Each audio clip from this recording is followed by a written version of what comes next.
All right, welcome to, I think it's session 8, isn't it, of CSE 103. This will be our politically incorrect sessions on the rise of communism, socialism, Marxism, Nazism because of the evolution theory. We've got several things, too much to discuss tonight than we'll ever get through. Tonight we're going to start talking about how evolution is the foundation philosophy for Nazism. Hitler came to power because of American financiers' help.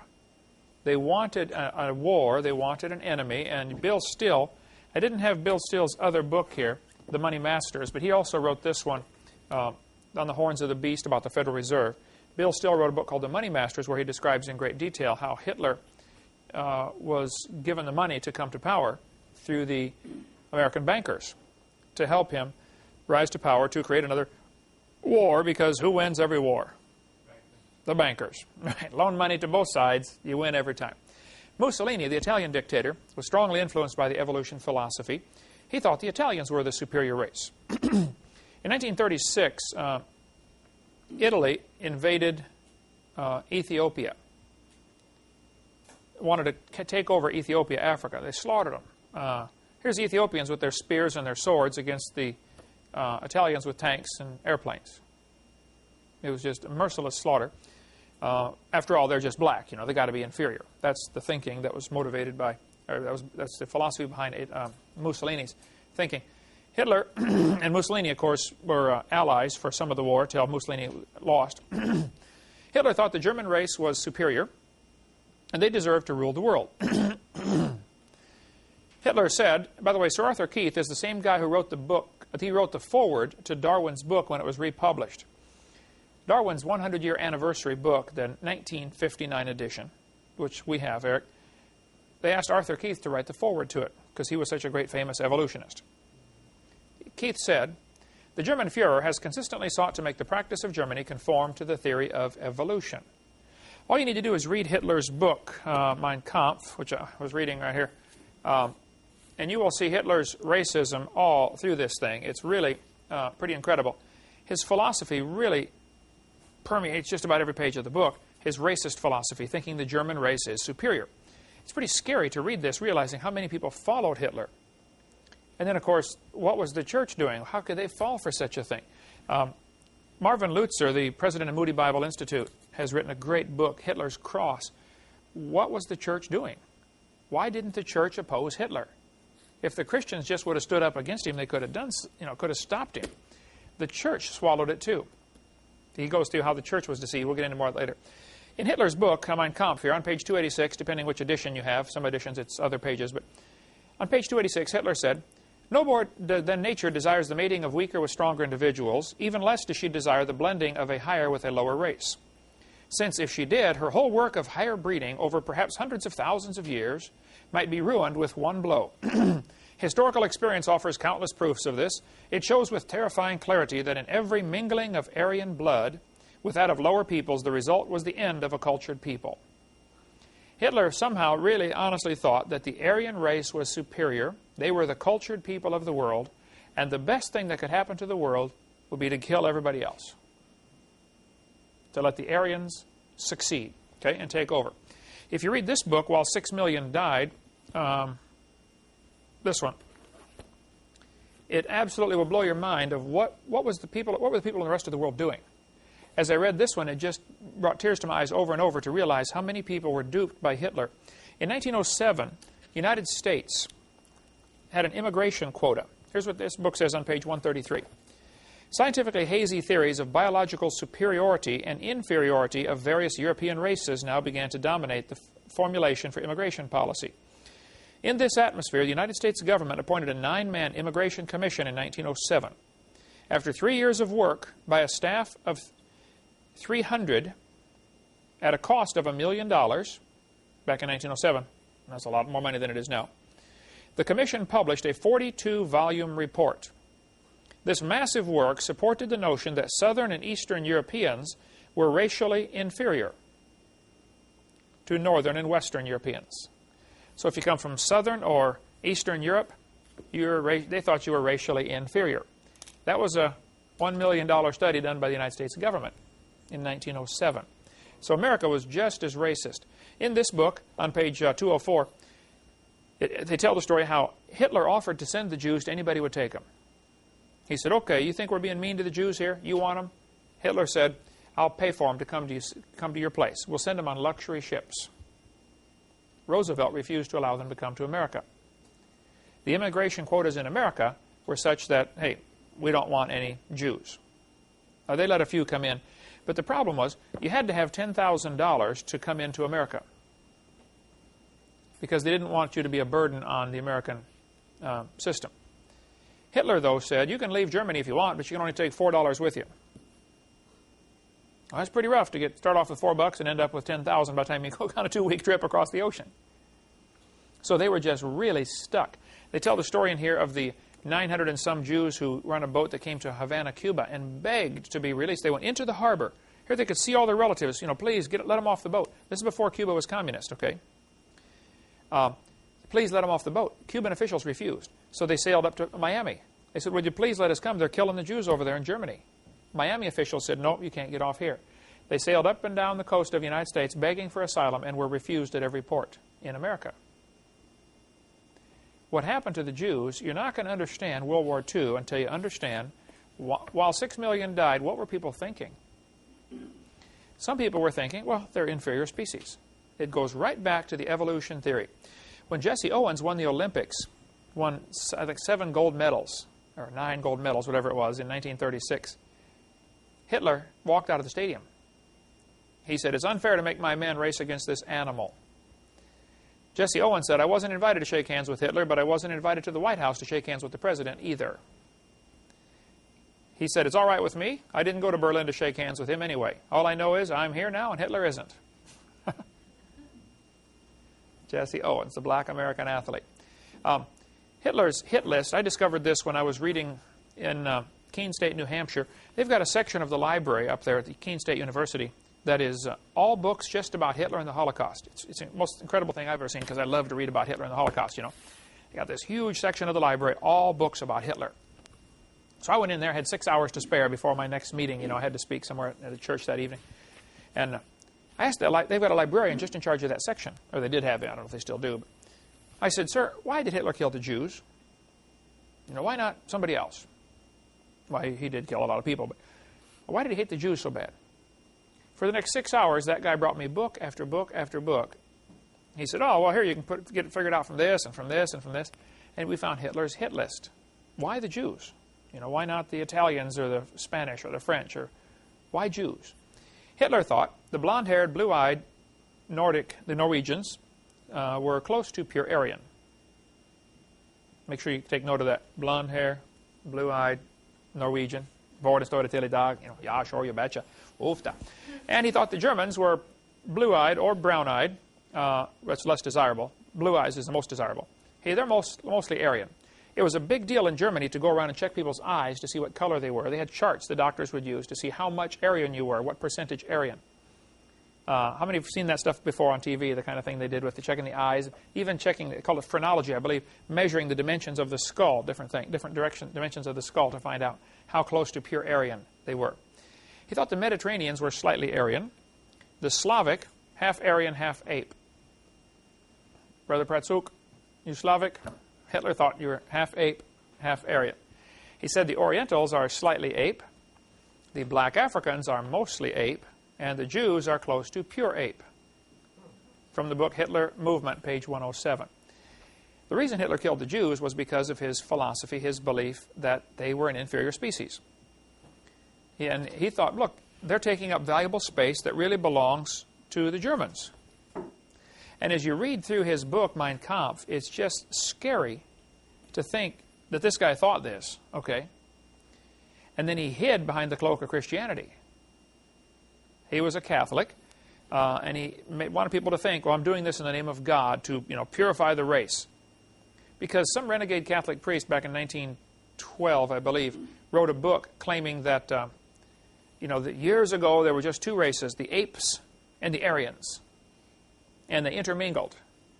And now we have a whole range of people, everything from ape to Aryan and everything in between. And we need to just eliminate all these inferior half-breeds and allow only the Aryans to survive. Hitler read that, believed it, and acted it out. Probably 13 million people died because of World War II. 6 million Jews were slaughtered in the camps. One of the Jewish doctors who survived the Holocaust later said, "There's a difference between those who look upon their fellow human beings as common creatures of a common creator and those who look upon them as a conglomerate of biologicals and chemicals." Powerful statement here. If you look at somebody else and say, wow, God made this person, that makes you think of him one way. If you look at him through the eyes of a person who believes in evolution, hey, they're nothing but chemicals that got together by chance. That's what evolution teaches. This doctor ought to know. He was in the prison camp, okay? Now, the Jewish Talmud, this is something, Eric, you need to get down, because the Jewish, the Torah is the same Old Testament as we have. Okay. T-O-R-A-H, okay? Yeah, I don't know of any differences. There may be some little stuff, but very, very, very similar. The Talmud is a book of Jewish writers writing their ideas. It is not the Bible. So you've got to be real cautious if you get into a discussion if you're talking about the Talmud, which is not good, or the Torah, which is perfectly fine. The Jewish Talmud teaches that non-Jews are to be exterminated. See, they're just as racist as anybody else. They think they're superior.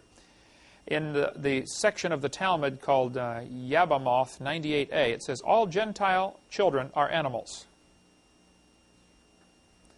In the minor Tractus, Sophorum 15, Rule 10, even the best of the Gentiles should all be killed.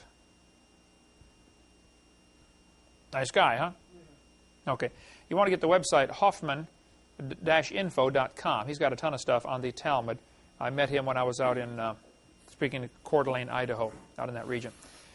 I don't think it's possible to fully comprehend what happened in World War II and what caused all this suffering until you see how evolution ties in. The more I read on Hitler, and I read a lot on Hitler just to keep my blood boiling, you know, and to try to understand why did he do this, the more it makes me angry that we are paying to have this same philosophy of evolution taught to our kids in this town today. They learned this.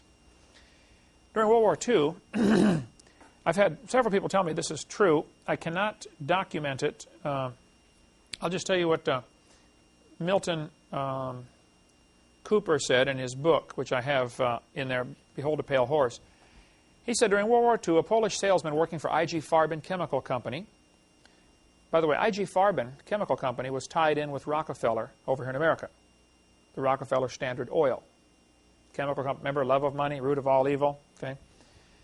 This guy, Polish salesman, sold cyanide gas, Zyklon B, and malathion to the Nazis to help exterminate the Jews at Auschwitz. After the war, he feared for his life, so he joined the Catholic Church and became a priest, 1946.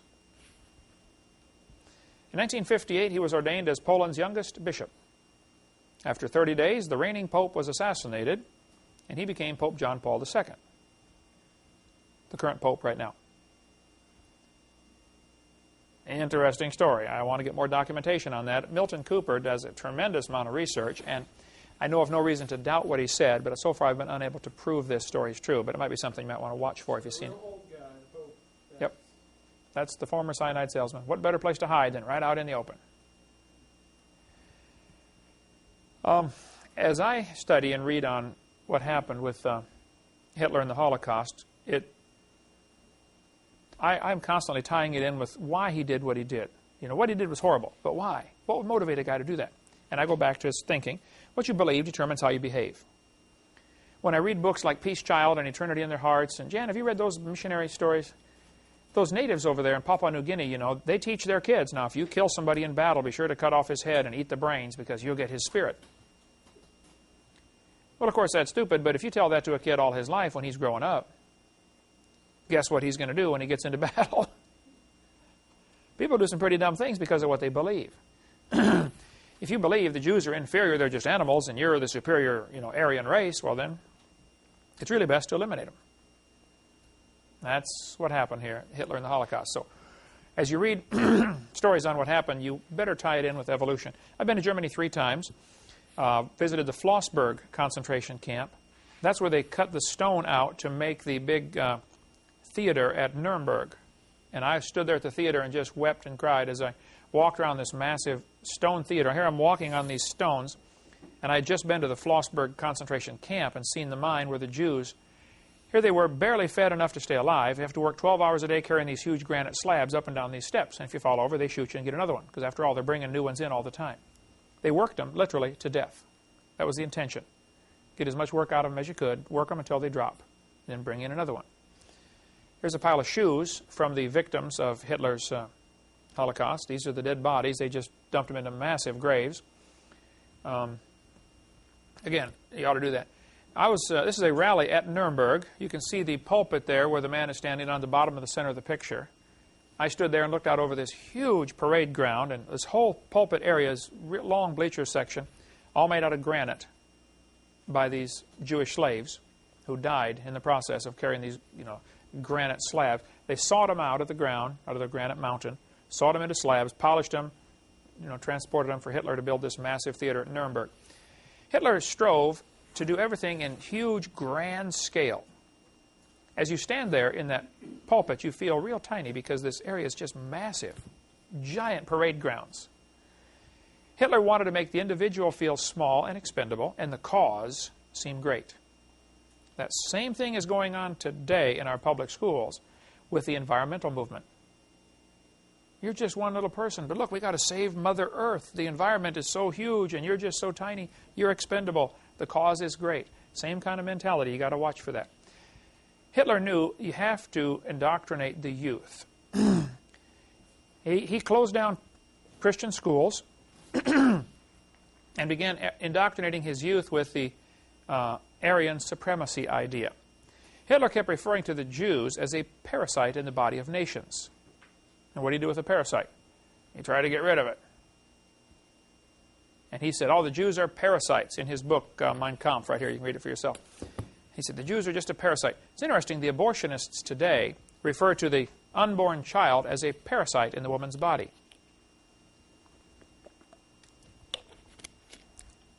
Makes you wonder where they got that mentality, huh? During the time Hitler was in control, and even way before that, this was taught, it's still taught today, by the way, that the embryo growing inside the mother has gill slits. It was a German professor, Ernst Haeckel, who made this up in 1869. This influenced the Germans. He traveled all over Germany and converted people to believing in evolution with his big charts. This led to the idea that if evolution is true, then, one race must be superior. And obviously, it's us. That's kind of the way it ended up, 1870, we had Otto von Bismarck. The Bismarck was named after him. Otto von Bismarck started the war, to prove the Germans are superior. If you're going to have a contest to see who's superior, how do you decide? Well, you got to fight it out. We do the same thing today in football, boxing. Who is superior? Let's duke it out and find out. Haeckel was a liar. Here are the drawings that he made on the top. Underneath are actual photographs of these creatures. We covered that in seminar part 4. He was just flat a liar. But that had a strong influence on, and still does today. I read a letter to the editor yesterday from the St. Louis News Post-Dispatch, where this medical doctor wrote in, and they asked me to comment on it because I do every Wednesday morning a radio station in St. Louis. I'm on the air at 7:20 doing a call-in talk show. Have for a long time with the Tim and Al show, KJSL St. Louis. This doctor had written a letter, and they faxed it to me, and he said, we've got proof for evolution. The human embryo has gill slits. This guy's a medical doctor. He ought to know that was proven wrong in 1874. But he's still teaching it. Here, 2001, teaching people, we got proof for evolution because of the gill slits. I mean, talk about behind the times. Hey, it works. It makes kids believe in evolution. So go ahead and teach it. Hitler was talking to a man one time. This man said, you'll never get me to come into your camp. I'll never be a Nazi.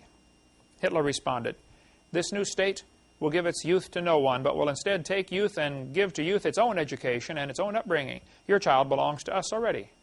What are you? He said, you'll pass. We've already got your children. And they did. They put the children in Hitler's training in the school system and made good Nazis out of them. And boy, by the end of the war, the 13-year-olds were going off to fight for the fatherland. They simply were not going to surrender. They'd been taught, hey, we're superior. We've got to win this war for the good of humanity. In Skokie, Illinois, which is a Chicago suburb, my brother Mark lived there for a while in Skokie, Illinois. In 1993, a man shot a doctor, a plastic surgeon, just shot him and killed him. He told the police he chose a plastic surgeon from the phone book and killed him. Because they, that is the hairdressers and people who make blue-tinted contact lenses, are diluting the Aryan beauty. There is still, today, a very strong Nazi movement. The idea that the white race is superior, that's the basis behind the KKK, the Ku Klux Klan. That's the basis behind the shooting at Columbine High School. Those kids at Columbine were strong followers of Adolf Hitler. They did the shooting on Hitler's birthday on purpose. It was to commemorate Hitler. They wanted to eliminate anybody that wasn't up to what they thought was what they're supposed to be. They shot Cassie because she believed in God. They shot Isaiah Shoals just because he was black. That was straight from Hitler. Same kind of philosophy. This book we mentioned earlier, Hitler's Cross by Moody Press and Moody Bible Institute, Chicago, is really good, showing what were the Germans doing, or what were German churches doing, Christians. Hitler used this as a propaganda picture. He's walking out of church. Notice the cross above his head. Hitler's propaganda minister was really good at making people believe, oh, Hitler's a good Christian guy. He's really trying to do what's best for our country. You know, we better follow him. They had Nazi baptisms. These pictures are all from this book right here. Okay? They had Nazi altars. Some churches even took their Bible off the pulpit and read from this book right here, Mein Kampf, preaching German, Aryan supremacy. Hitler said, if you tell the lie long enough and loud enough and often enough, the people will believe it. And they're more likely to believe a big lie than a small one. And boy, that's the truth, too. Okay, so Nazism is founded solidly on the idea of evolution. I don't think you're going to understand World War II until you put it all together and say that's what happened. We have plenty of books, Final Entries, 1945, The Black Angels, the story of the Waffen-SS. Anyway, let's take a little break. After the break, we'll talk more about how evolution is the philosophy for the New World Order, coming soon to a city near you. All right? Break time.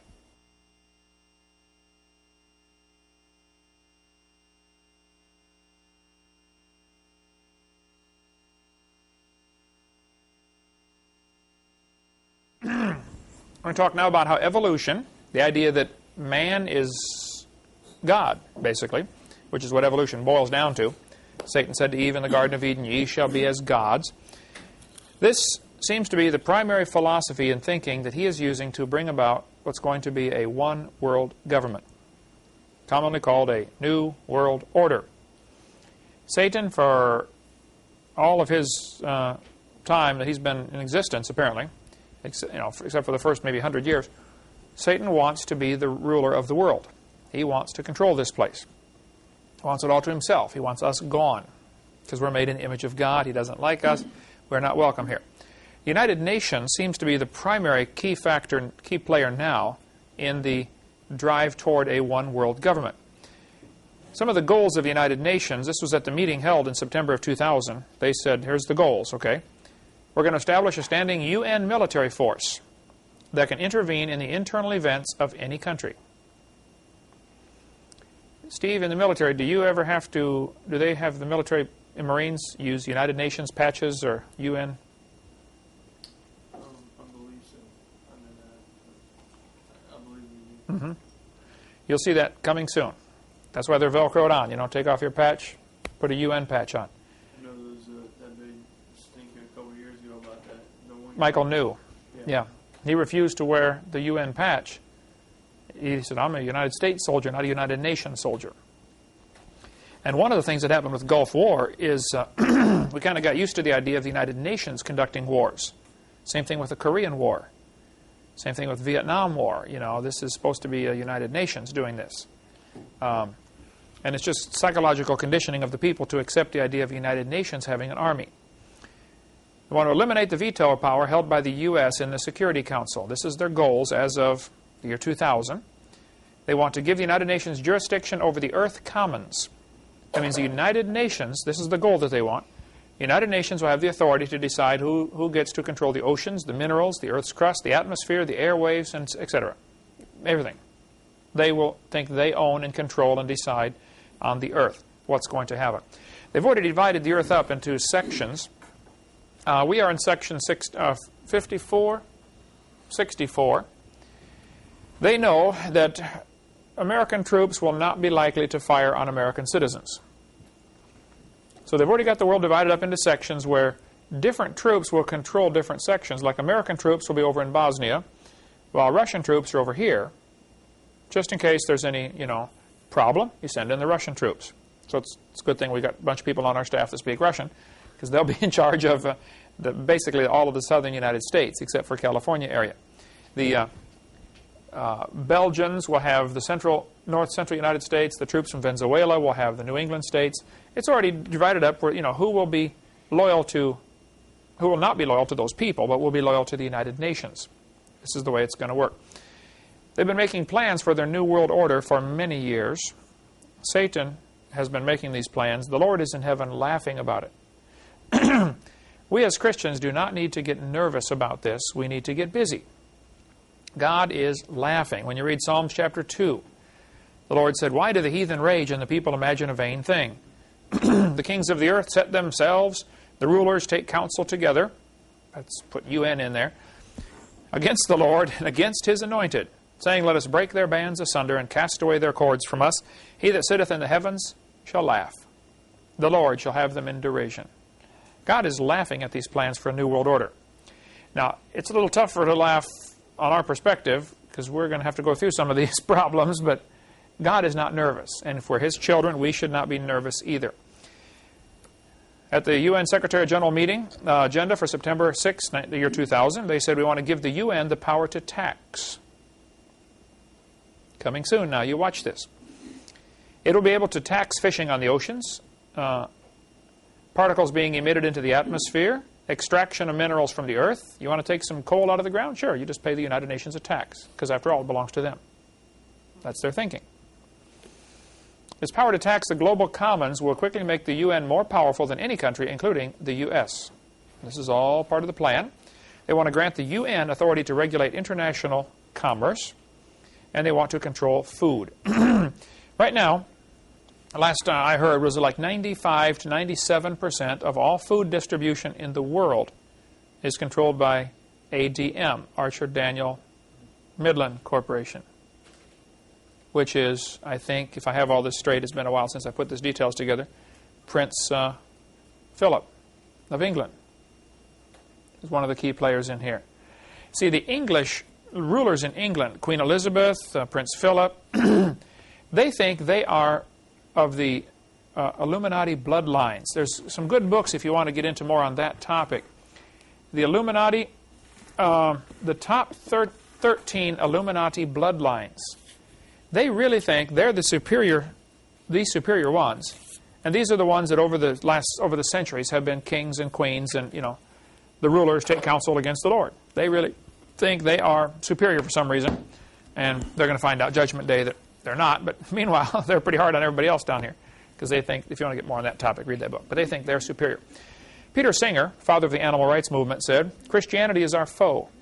If animal rights is to succeed, that we must destroy the Judeo-Christian religious tradition." The Christians are the enemy. We will not be welcome. You mentioned during the break that Hitler said the Jews are inferior, they need to be eliminated. It's just a simple matter of painting the Christians with that same brush, saying, well, these Christians are not going along with our plans for a new world order. We really need to eliminate them. We will become hunted. We'll be the enemy. We won't fit into the new world order. The United Nations' goal is to establish a new seat of power in the UN called the People's Assembly, to consist not only of representatives from nations, but also of representatives from non-government organizations. The Secretary General and his allies can then decide which NGOs are represented and can thereby control the decisions made by the UN. Suppose there's 220 countries in the United Nations, and they create 230 non-government organizations. Now you have majority vote. Simple. Create a new international court that will have jurisdiction over all nation states. This is the goal of the United Nations. You need to read this book, and I brought several if you want to look at them. They're $5. It's Peter Kershaw, Hush Money.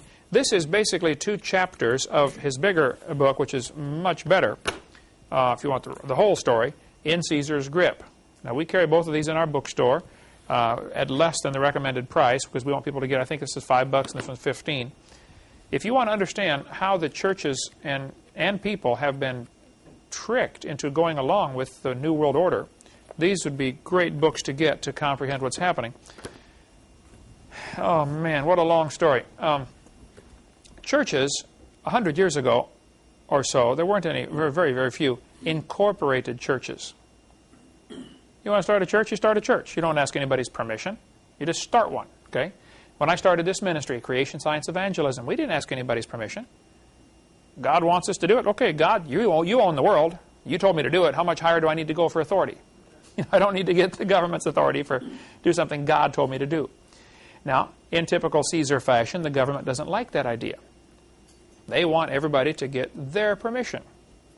A true church, a real honest-to-goodness, true biblical church, not a corporation of the government, cannot get building permits because that is subjecting God.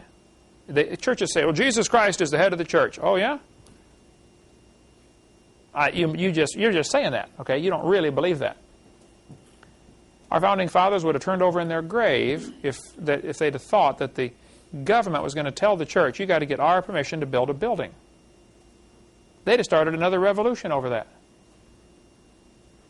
And yet 99% of the churches in America are corporations because they somehow think they have to get that 501c3 status to be tax exempt. Because they think, goes back to the love of money, root of all evil, they think people will give more money to the church if they're 501c3. The truth of the matter is, most of the folks probably don't have to pay income tax anyway, but they're doing it. The church certainly does not have to have 501c3 status, and Peter Kershaw goes into all the details in here. His introductory statement, the whole first paragraph is from a IRS, one of the leaders in the IRS, who says, I don't know why the churches are getting incorporated, but as long as they want to, that's great. We'll be glad to take them under our authority. That's basically what happens. A church we can give, if somebody wants a tax write-off, they can donate to our ministry. We can give them a receipt, and they can use it as a tax write-off. There's nothing wrong with that. Perfectly legal. But the last thing we're going to do is become a corporation. A 501c3 status would be the dumbest thing any ministry could do, in my opinion. Read this, and then you'll agree with me, okay, if you see Peter Kershaw's opinion here. This, though, is part of the plan to get the church under control of the government because they want to have a one world, new world order. One world government with the United Nations in charge of everybody. So I'd recommend you read that. Congressman George Hansen from Idaho, in the foreword to this book, In Caesar's Grip, he said, it's impossible to have religious freedom in any nation where churches are licensed to the government. If your church government, is your church government licensed, or your church 501c3 and or incorporated as a non-profit organization, that's exactly what it is. It's a corporation of the government. It's not a church anymore. No, the IRS acknowledges that churches are automatically tax exempt and tax deductible without applying for 501c3 recognition. No church has to have this. Once they do, that puts them under the government, and now they've got all these rules and regulations. The way our founding fathers designed it in the Constitution was, you have the government, and they have their sphere of influence, and the church is sovereign, like Mexico. We don't tell the Mexicans what to do, and the Mexicans don't tell us what to do. If a Mexican police officer showed up at the door and said, Steve, come with me, you're under arrest for driving too fast. Your question to him is, sir, what authority do you have over me?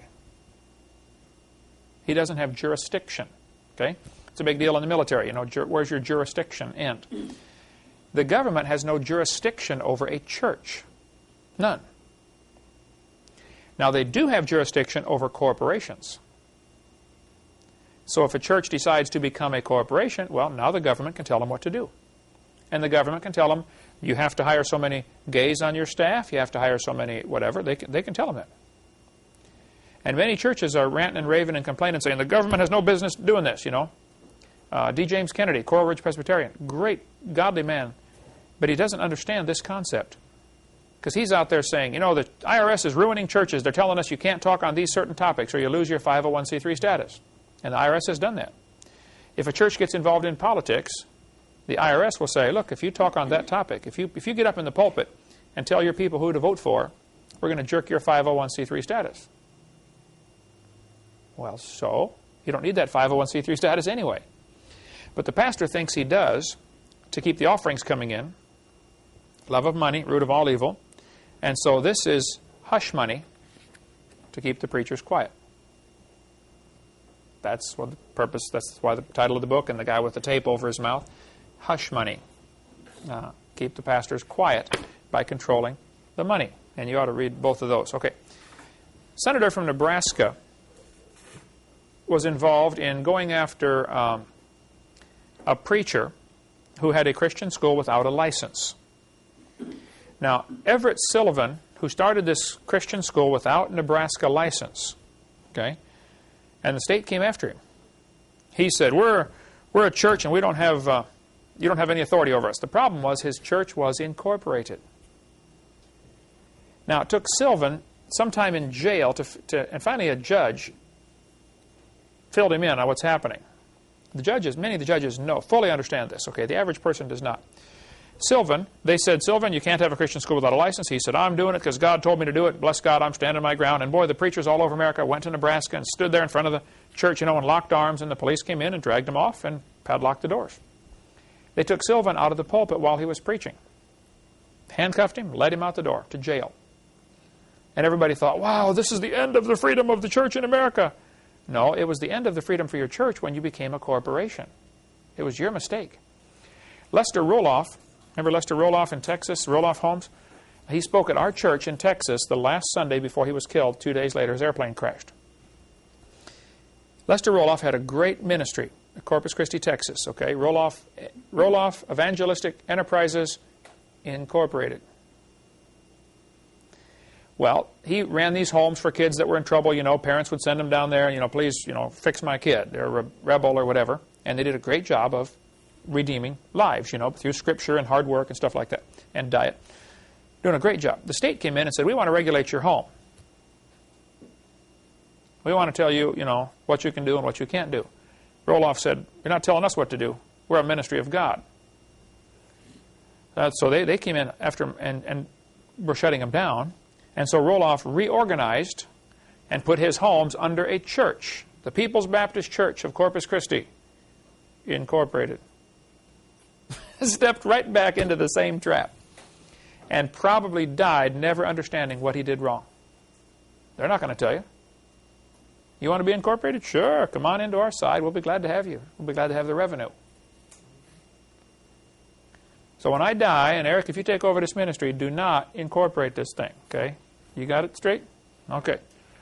Anyway, during the trial of this Pastor Everett Sullivan in Nebraska, he was, on the radio saying, bless God, we're a church, and the state's coming after the church. Well, he didn't understand.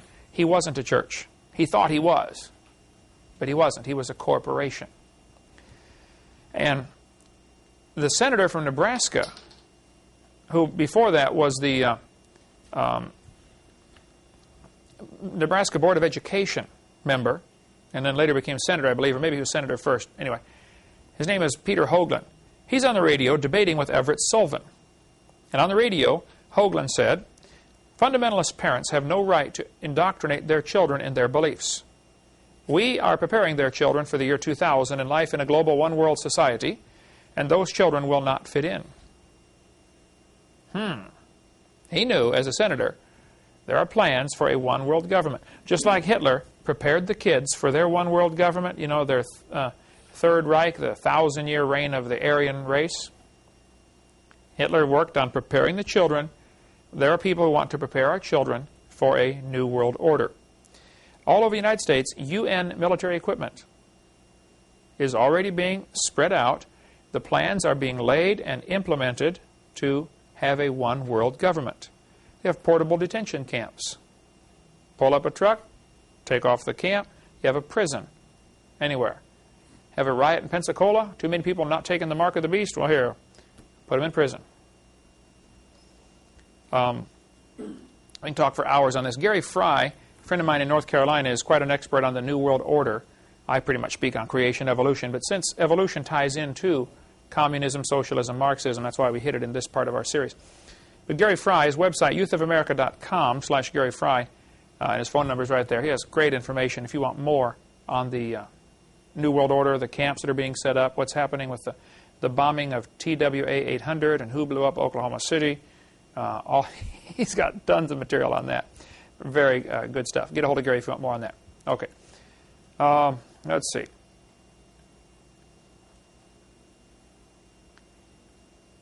They're putting lines in the highway to count the traffic, of course, is the excuse.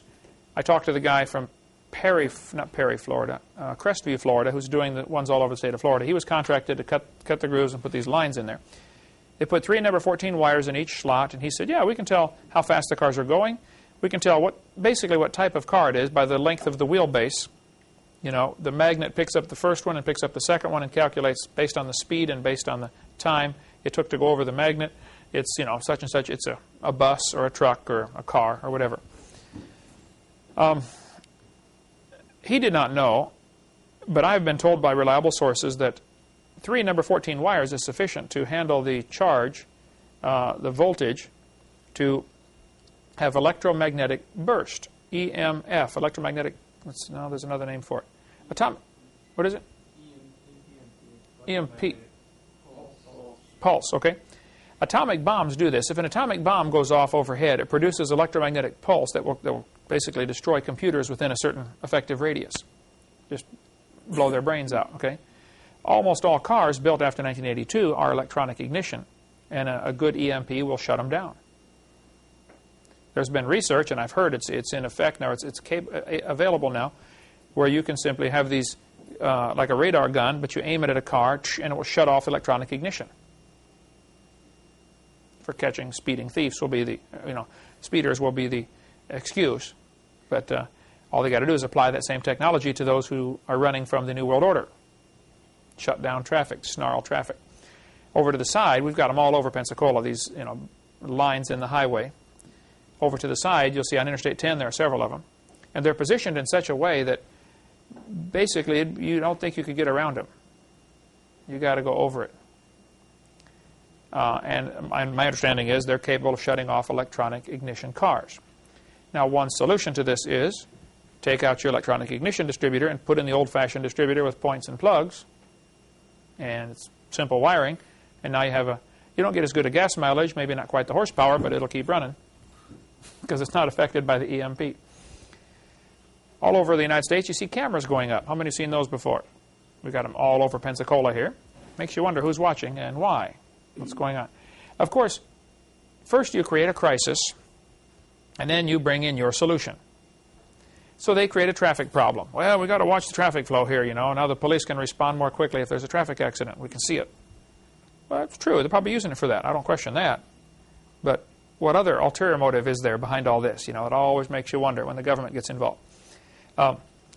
United Nations received a gift from the Union of Soviet Socialist Republic, USSR, in 1959. Here this guy is beating a sword into a plow. Now what's the symbolism behind this, do you think?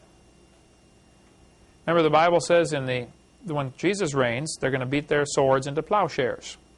Quit fighting, start farming. Let's get along, cooperate. This is just propaganda to make them think, well, yeah, the Soviets want peace.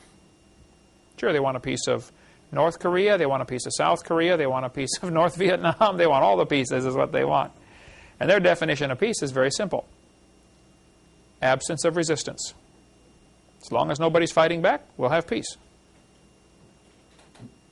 That's what they think. United States Declaration of Independence. Our founding fathers said, we hold these truths to be self-evident. All men are created equal.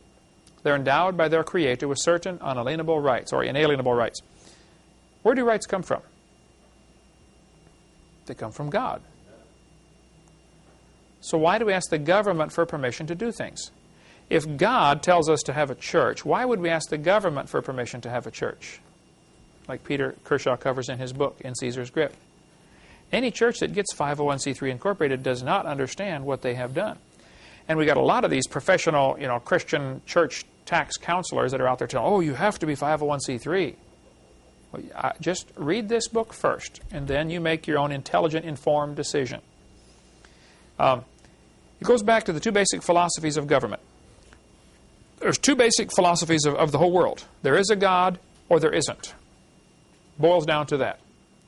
If there is a God, then He tells us right and wrong. He tells us what to do. If there is no God, then we better get all the smart men together and we better decide what we think is right and wrong. Humanism. Two basic religions in the world. There's a God, or man is God. Covered that before. That's what it boils down to.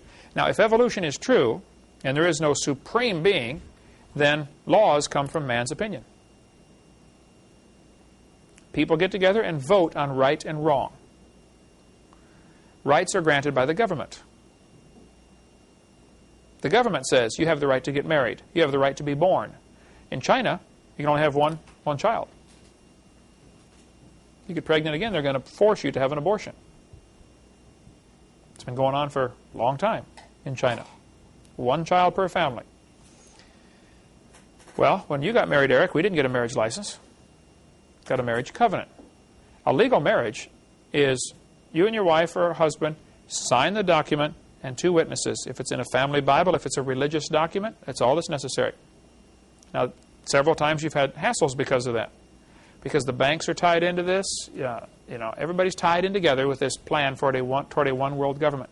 And a lot of Christians have been asleep thinking, well, when they come knocking on my door to make me get one of these little microchips in my hand, they're not going to get me to put it in. You've already received a Social Security number. You're already doing 90% of your transactions with credit. Yes, you'll receive one of these. It's just going to be a matter of you can't buy or sell till you have one. Simple. They're not going to force you to get it. You'll come ask them for it. Can I please have one? I'm hungry. I predict that's what will happen. If evolution is true, then the government should be the provider. This is where our welfare state comes in. It's called a democracy. Democracies are dangerous forms of government. I don't recommend anybody have a democracy. But here we got our people in America, and Bill Clinton his big thing was we're going to spread democracy around the world. Any place the United Nations went in to establish a democratic government, it ended up with a communist government. That's really what they ended up with. If creation is true, then laws come from the Creator, and rights, you can't put a lien against them. They're unalienable or inalienable. You cannot put a lien against these rights. And government is limited. There are two legitimate functions of government: punish evildoers and defense against outside invaders. You guys in the military, that's a legitimate function of government. The judicial system, punish evildoers, that's what they're supposed to do. Welfare, no, government's got no business being involved in that. Education, no, government simply has no business being involved in it. This earthquake in Seattle, Washington, destroyed a bunch of buildings. They declared a federal disaster area. Well, look, I think it's horrible. I got a brother and a sister living up there, okay? Yes, it's horrible what happened in Seattle, Washington. However, the government has no business being involved in taking money from people in Florida and sending it to Washington. Government's not supposed to do those kind of things. It's unconstitutional. But they've been doing it for 100 years and nobody stops them. Under a constitutional republic, the law is supreme because the law came from God. People got together, read God's laws, and said, okay, how does this apply to us today? And they made laws for their people in line with God's laws, basically the Ten Commandments, the Decalogue. Okay, God says don't kill. All right, if you kill, here's what happens. God says don't steal. Okay, if you steal, here's what's going to happen. Here's the punishment, penalty. And one of the smartest things we could do in America would be to close down, just almost totally, but close down the prisons. We don't need prisons. It's the dumbest thing you can do is pay $100,000 a year to keep some guy locked up. For certain crimes, he should be executed. For other crimes, he should pay back fourfold like the Bible says. That would stop 90% of the crime right there. Okay, my hobby horse. What happens, though, in our time we have remaining, they will create a crisis which will cause the people to accept more government intervention. When things are going wrong, people say, oh, government, save us. There's a great book called The Medusa File, right here, if you want to get more on some of the conspiracies of the past and things that have happened. Like what happened to all the American prisoners that the Japanese took? Why weren't they all returned? Many of those went into coal mines as slaves in Russia. Japanese sold them. Sold the prisoners. Vietnam War. GIs were captured, sent to North Vietnam. From there, sent up to China as slaves into the labor camps. We go into North Vietnam looking for, where's all the missing, POWs and MIAs? Oh, we don't have any. Take a look. Yeah, they're up in China or Russia. Still, today. Great book, The Medusa File. The John Birch Society, they're now calling it General Birch something or other, because the John Birch Society's got kind of a bad, because of all the media slurs, that name kind of comes across bad. I'm not a member of the John Birch Society. I'm not against it at all. Okay, in fact, I'm for it. But just so folks know, I'm not a member. John Birch was in China when the communists took over, and he was murdered by the Chinese communists. So to fight communism worldwide, the John Birch Society was started in his honor. And they still have active groups all across the United States. Les Roberts, our friend here in Pensacola, is a member of the John Birch Society and is just loaded with information on, what's going on with communism, and they're still trying to get a one-world government. And if you think the Berlin Wall came down because communism was defeated, boy, have you been duped. The Berlin Wall came down because they didn't need it anymore because there's just as much communism on the other side.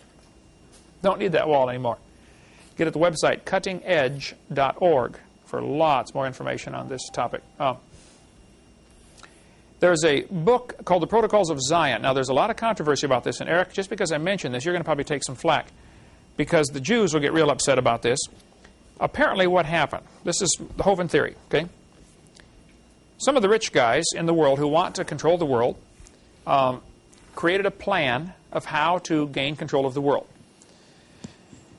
They wanted to blame it on the Jews. So they wrote the book and called it Protocols of Zion for Jews. Some of the leaders of the New World Order are Jewish, okay, but I don't think all of them are, to my knowledge. But the purpose was to write this book to tell everybody what's going to happen, and at the same time, protect yourself in case this book gets discovered by the wrong people. And sure enough, the wrong people have it. I have it. I'm definitely one of the wrong people. Never mind. So if we can get you a copy of the Protocols of Zion, I've got it in my computer right here. I could call it up. It's like 80 pages or something. So if we just simply print, or you can get it at any library, I think. If our printing cost would be, well, Becky, you could run copies if somebody wants it. Let's sell it for $5. Huh? I can't hear you. $8. Okay, that would cover our running all the pages, 80 pages, stapling them together.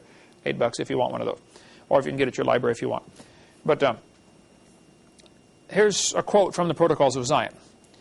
Confirmation of Rathenau's statement came 20 years later in 1931 when, whatever this guy's name is, a prominent member of the Jewish Alliance Israelite Universelle wrote in his Paris, La Capitale des Religions, the meaning of the history of the last century is that 300 Jewish financiers, all masters of lodges, rule the world. Interesting. He's claiming here that 300 Jewish financiers that are masters of lodges, Masonic Lodge, stuff like that, are the ones who really rule the world. There's a book called The Committee of 300. As you read the book, you'll say, wow, this is what's going on, huh? These are the guys who want to control the world, and here's how they're going to do it. It's all spelled out right here. This, did I put in the front cover where to get it? Dr. Lauren Coleman wrote the book. Let's see, ocular enhancers again. You can write to WIR 2533 North Carson Street, Suite J-118, Carson City, Nevada, 89706. Becky, make a note, if you would, for me to put that address on this 5A slide 343. Okay, and it's off the back of the book. I'll put that on here so folks at home can watch that. If you want to get more about the Committee of 300. These are probably the ones who really ultimately make the decisions. That would trickle down to other groups that are involved in this, like the Council of Foreign Relations, CFR. If you want to get more on the Council of Foreign Relations or some of those. You might want to get any of the books by Des Griffin. He's really good on this topic also. We sell this one, The Fourth Reich of the Rich, in our bookstore. You can get it. But he's written lots of other books like Descent into Slavery, Des Griffin. I think he's written 4. Very knowledgeable on the topic of the New World Order if you want to get into that. So what they do, what the bad guys do, they create a crisis so that people will come along and ask the government, please help us, please do this for us. So they created the Depression, 1929, stock market crash, so that people would come ask the government, would you please take care of us, feed us? Government said, sure, here, take this number. Social Security was introduced in 1933 in the middle of the Great Depression. The Civil War was purposely created as part of the plan toward a one world government. So was World War I, so was World War II. The 1929 Depression, Churchill was brought into the visitors gallery at the New York Stock Exchange to witness the stock market crash caused by the Federal Reserve. Yes? You mentioned that the Civil War is Lincoln's War. Yes. Abraham Lincoln was a big player in this. Now, he had some very good qualities, okay? He did not claim to be a Christian. Matter of fact, he claimed not to be a Christian. One of the last entries in his diary was, he said, I've been concerned about publicly professing my faith in Christ. I intend to go forward at I think it was Presbyterian Church this Sunday and be baptized. That Thursday he was shot. So maybe later on he did, become a Christian, but he was a player, probably unknowingly, to some degree, in the plans for the New World Order. He issued the first executive order. There are now 13,000 of them, executive orders. First executive order, I think it was number 1, was to send federal troops to fight the Civil War. Is that why it's referred to as Lincoln's War? Lincoln's War. A lot of people were involved in this war, and it's really, like any conspiracy, it's really complex to figure out who did what. The Catholic Jesuits were very involved in starting this war, and they hated Lincoln. Okay? One of the problems was Lincoln was not going to go along with the Federal Reserve idea of letting the bankers control the banks in America and control the money with the Federal Reserve system we now have. Lincoln issued greenbacks. Well, a greenback is a Treasury note that is not, there's no interest on it, so the bankers don't make any money. And they got upset about that. So there were a lot of folks upset with Lincoln. The Catholics certainly wanted to kill him. The bankers certainly wanted to kill him. Several people were after him. That's a big conspiracy. I'm not sure of all the details on that, but there's good books on it. I'm sure Gary Fry would have something on that, or certainly Des Griffin would definitely know, or Bill Still would know that if you want to get a hold of them. The Cuban Missile Crisis is an example of the technique that they use. The communists have a technique. When you want to advance, you take 2 steps forward and 1 step back. And your enemy thinks, oh, he backed up. It's over. Well, yeah, he's 1 step closer. They wanted to get a military base in Cuba, right at the bottom of America, 90 miles from Florida. So they brought in a military base and missiles. Kennedy huffed and puffed and had the big Cuban Missile Crisis, and everybody was scared we're going to go, World War III is going to start here, And so after the Cuban Missile Crisis, the communists took the missiles out of Cuba, we think. They had ships with missile shapes on them, covered with tarps. And they allowed us to fly by and photograph them. Oh, yeah, you can build one of those out of wood, So we think they took the missiles out, I don't know. But they kept the base. That's what they wanted. 2 steps forward, 1 step back. And everybody in America said, oh, wow, they changed. We got rid of, well, we beat them that time, didn't we? Well, idiot. They beat you. Is that what happened? Okay. Oklahoma City bombing. Get the website harvest-trust.org or talk to Ben Parton. Now, Ben Parton, it was an explosives expert. I think he was a lieutenant colonel in the Air Force. He did a great videotape with Gary Fry. There's Ben Parton's phone number right here. Ben Parton did a tape with Gary Fry on TV. Gary Fry's in North Carolina. You think you met him, didn't you? Okay. He said, look, folks, I'm an explosives expert. A truck bomb did not blow up the Oklahoma City building. Absolutely no possible way. That building was blown up from inside, probably C4 explosives wrapped around the pillars. because an explosion in the truck is not going to knock all these pillars out.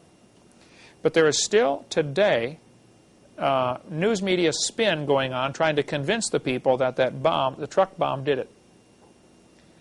Watch the footage we have. I think you've seen this, Eric, haven't you? Of the right after this happened. They're talking about, now today they talk about this huge Ryder truck full of fertilizer that exploded and blew a big crater in the ground. Watch the footage. They're walking right up to the building. There's no crater in the ground. There never was. No nitrous oxide either. No residue of nitrates. There would have been poison gas from the explosion that knocked out people. And the people across the street, sitting in the restaurant, broke a few windows. Why didn't it blow the wall out of that building? And pieces of the Muir building landed across the street. It blew out. It didn't blow in. You don't need to be a genius to figure it out, okay? But you tell the lie long enough, the people believe it. And the poor victims of the Oklahoma City bombing are thinking, this Timothy McVeigh did it and that guy ought to be hung, Well, he might have been a patsy involved in this, but he didn't blow that building up. Okay, he's taking the blame for it. But that is not what happened. Call Ben Pardon if you don't believe me, okay? Ask him. What was happening, one of the purposes of blowing up the building, there were several purposes apparently, was to get rid of a couple of agents who were not loyal, who were going to squeal on Bill Clinton apparently, about what happened at Waco. And they happened to be the only ones in the building who died. That morning at 8:05, whatever time it was, they decided the government agents are going to get in a bus and take a tour of Oklahoma City. Well, duh, they live in Oklahoma City. What if I got our staff together one morning, hey, we're going to tour Pensacola. I live here, I don't want to tour Pensacola, let's get to work, okay? So only those that were not loyal were left behind, and they happened to die. Same thing if you watch what happened at Waco, when they climb up the ladder to the roof and the agents go in the window on the roof. A few minutes later, the other agent who's still out there throws in a hand grenade and starts shooting a machine gun in through the same window. His guys are in there. Then you watch, and a few seconds later, you see apparently some of them survived. You see bullets come flying out through the wall. One of them bounces off the guy's helmet, and he slides down the ladder. It was his guy shooting back at him. That wasn't the Branch Davidian shooting in there. The story apparently is that the guys that got killed at Waco were, again, some people who were going to testify against Bill Clinton for some of the things they'd seen him do. I've got a list of 108, I believe, people. I'm sure because of this tape, people are going to ask for that list. So send $1 or something. We'll mail you one. Becky, remind me if you need that. The list of those who've been killed by Bill Clinton, top file drawer, about halfway back. Okay. Another purpose of blowing up the building was there was anti-terrorism legislation that had been stalled in Congress. Congress was not going to vote for this because it took away more rights of the people. They wanted to get this bill passed to prevent people from having machine guns, gradually choke down the system, or all you can have is a pea shooter or maybe a rubber band, to defend yourself. Nobody's allowed to have guns. And so they start off by banning, assault rifles. Well, if you trust the government with assault rifles, but you don't trust honest Americans with assault rifles, you got a screw loose in your head. Okay. So, and sure enough, it passed. The anti-terrorism passed after the Oklahoma City bombing was blown up. TW-800 was also blown up intentionally, apparently to get rid of the 3 guys who were going to London to testify against Clinton, because the local newspapers in America, the story goes, they wouldn't take their story. So these guys all happened to be on one plane going to London. We're going to squeal on Bill Clinton. French Landsat satellite, one of the satellites from France, has pictures of a missile hitting the plane. Now the poor victims are being fed this story about, oh, well, we don't know what happened. Maybe they blew up, a good way to get rid of somebody is blow up an airplane. Pretty hard to figure out what happened, especially when the government's the one doing the investigation of what happened. Mm-hmm. Let's try to get all the foxes together, try to figure out why the chickens are disappearing. In the book, The Money Masters by Bill Still, he quotes Dave Rockefeller as saying, "We are on the verge of a global transformation. All we need is the right major crisis, and the nations will accept the new world order." Boy, that's the truth. They want us to accept, their plan, their ideas of a one-world government. All they need is a good crisis. And what will happen is the president then has an excuse to declare martial law. And everybody's going to be governed by martial law.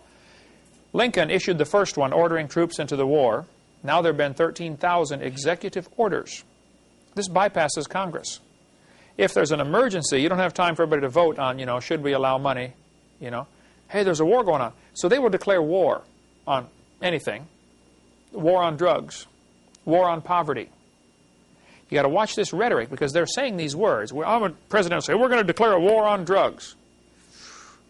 Declaration of war abolishes the Constitution, sets him up where he can now, he's dictator. He controls by executive orders. And that's what's been going on for the last 100 years. Lincoln started this whole concept. So these super rich, powerful zillionaires, that want to control the world in America and in Europe are preparing for a war on the people, for anybody who will resist their plans. They want a one-world government. They've been working on this for a long time. Here are some of the executive orders. We're out of time. Let's start up next week, more on the New World Order and how the evolution philosophy ties in. After all, if there's no God, man decides what's right and wrong. We decide, what to do. And there's so much you can read. Now, let me encourage you. I don't want to leave you hanging with this, I read a lot on the topic, okay? It's not time to get nervous. I understand some of what's going on. The Waco whitewash, what really happened at Waco. You want to read about the Waco, how they covered up that story. Really what happened? You want to find out? Here you go. Churches getting incorporated. I go speak in churches that are incorporated just about every week of the year. You want to read about the Council of Foreign Relations, Shadows of Power by James Perloff. Tremendous book on Council of Foreign Relations and how they're, controlling things. Or about the Committee of 300 and the Federal Reserve. And I know a good amount of this stuff, what's going on. I'm not nervous. I'm busy. This is the time to quit playing around. It doesn't matter who wins the stupid bowl. Go get somebody saved. And Satan has most of God's children distracted on things that just are not going to matter in 1,000 years. We are wasting our time.